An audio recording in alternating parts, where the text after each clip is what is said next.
So you found your box of art supplies. They've probably been sitting in the closet for who knows how long, but you found it now, and here you are gonna watch a video on how to paint with watercolor. Let's do it. We will be using watercolor, so we'll whip out this watercolor palette here. You can use any kind you have laying around. Here I have just a koi watercolor palette that I got a couple years ago, and every once in a while I get some inspiration, I want to use it.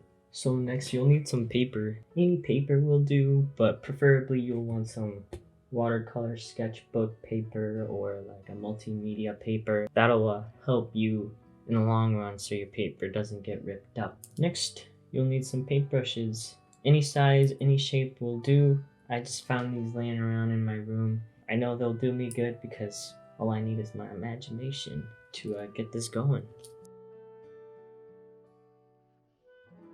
So we'll start off with sketching what we want. So go ahead and whip out that pencil. You could either search a reference, like I did. I went ahead and searched a quick little cute game character I like, and I will go ahead and start sketching that one out. You could either trace it through like a tablet, or you could trace it through your computer. Whichever one way you think is best for you, you can go ahead and do that.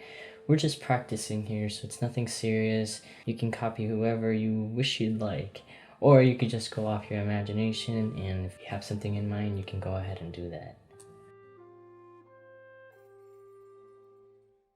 I went ahead and started with just the light stuff, lighter colors. So I did light brown and then slowly started darkening it up when it came to the shadows or anything else that popped out as in a darker color. Starting off with the body, and then I moved over to the leaf part of the character, and then slowly added on a couple more details as I went on.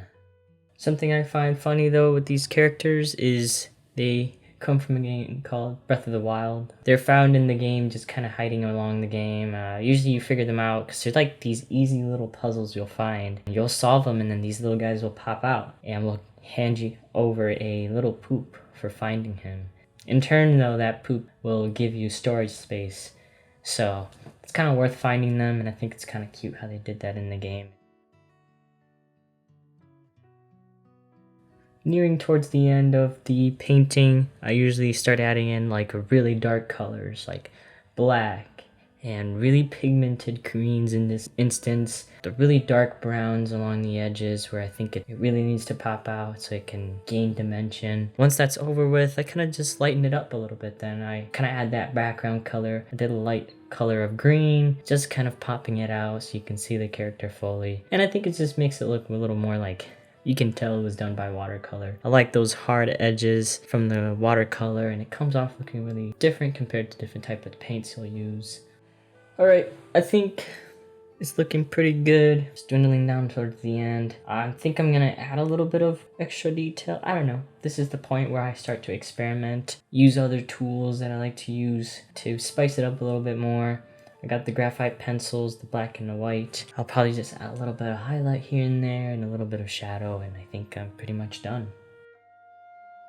So I think this is the finished product. I like how it turned out. I'm glad it turned out well while filming. But other than that, if you feel like adding more, or maybe you gave up like 3 minutes ago, that's fine, no worries. You created a watercolor painting or started one, and that's a step up to not doing one.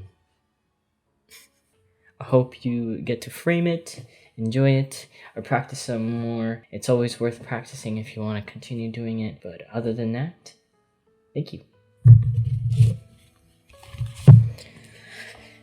I'm gonna put all this shit away.